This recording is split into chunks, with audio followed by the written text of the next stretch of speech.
Orgasms. They have a mutation. They don't produce an enzyme. They don't produce prolactin after they ejaculate. Prolactin is this, not an enzyme, what the fuck is that?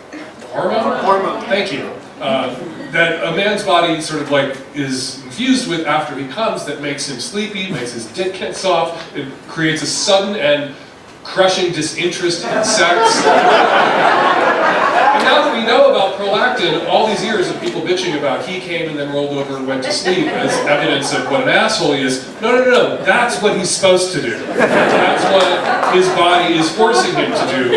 And the evolutionary biologists suggest that this is one of the ways we know that we are fundamentally not a sexually monogamous species. Women, they call it copulatory vocalization. Women scream and yell during sex, and so when we were primates, out in the grasslands or in the forests, a woman, the female of whatever that species was then, having sex would make all this noise, so all the other males for miles around would go, huh, there's somebody getting fucked over there. I'm gonna head that way. And by the time they got there, the guy that female was fucking was asleep on the ground. After having his one pathetic, sad, put him to sleep orgasm. Whereas her body can have as many orgasms and just go and go and go. So what you have, if you can come and come and come, if you ejaculate, if you stay hard, and you come again, you don't produce that hormone. I've been with one guy in my life, which just by itself tells you how rare a condition this is. Of what you're capable of. You are a special and magic dude. In a long-term loving relationship with my boyfriend, we are currently monogamous, but I've always leaned more toward monogamish or open relationships. I brought it up before and he is resistant, but not totally against. How do I approach it with him in a way that says it's not about that I don't love him? Oh, how do I approach him in a way that says it's not because I don't love him, but because I like exploring? Is he sitting beside you? Because you just elbow him right now. One of the best ways to sort of back into monogamish is rather than saying you want to run off and have sexual adventures on your own, suggest some sexual adventures that you guys can have together. Like, say, a fucking three-way once or twice. There's not a lot of straight guys in the world who are going to turn down a three-way once or twice. And that will allow him perhaps to see that you are both capable of having sex with someone else without it taking anything away from your primary relationship and from your connection. And in fact, it could enhance your connection. The sex researchers and marital counselors are now, there's a big article in the New York Times about what marital counselors have learned from gay people, who are all sexual outlaws by default, the non-monogamous couples out there, and kinksters, and how they've plowed that into their practice when they're giving advice to monogamous heterosexual couples. And one of the things that they've learned from the non-monogamous couples who are out there having adventures together is that there's all this planning and anticipation of the event. You know, a couple who has three-ways will make a date to have that three-way, and they don't just then not have sex for the week or 2 weeks before that three-way. They're so excited about the impending three-way that they're fucking the shit out of each other for the week before the three-way happens, and then fucking the shit out of each other for a week after the three-way happens. And so that three-way, which was a one-off event, created all these ancillary events that really helped that couple bond just to each other. It was an adventure for them that brought them closer together. And you can present it to him that way. Have you ever been peed on?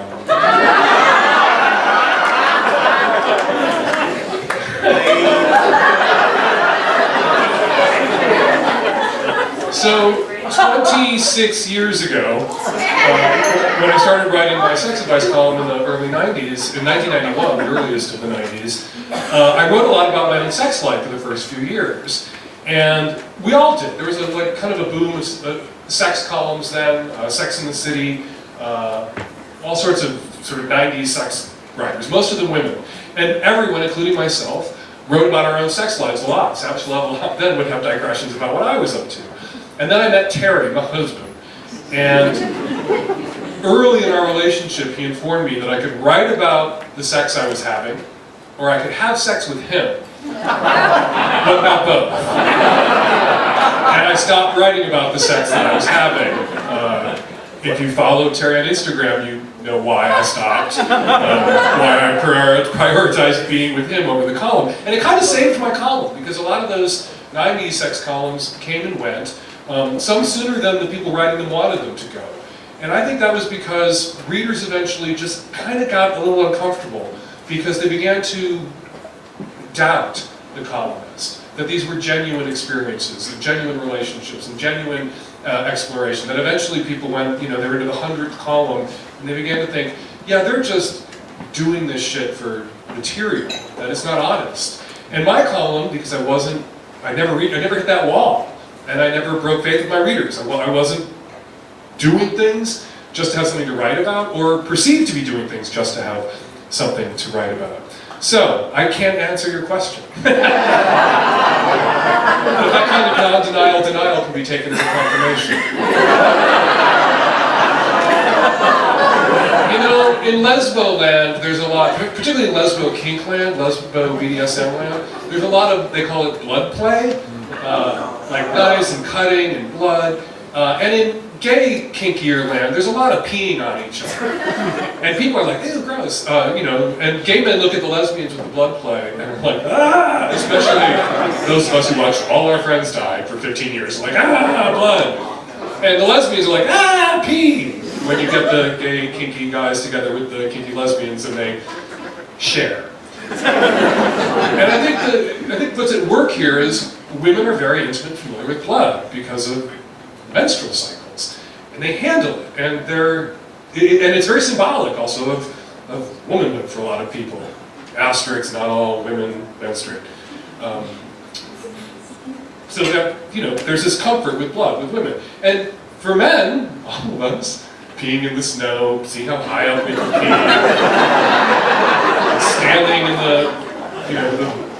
the bathroom at St. Ignatius in grade school and being so angry about the Catholic school your parents sent you to that instead of peeing into the urinal, you stand and turn slowly in a circle while you which you thought was being mean to the church, but it was just being mean to the janitor. About it all these years later. And so guys like pee is familiar and playful. Women, when they pee, they sit down and the water changes color and they get up. And guy pee is like a toy. So of course guys are more comfortable generally with pee play. But the president ruined it.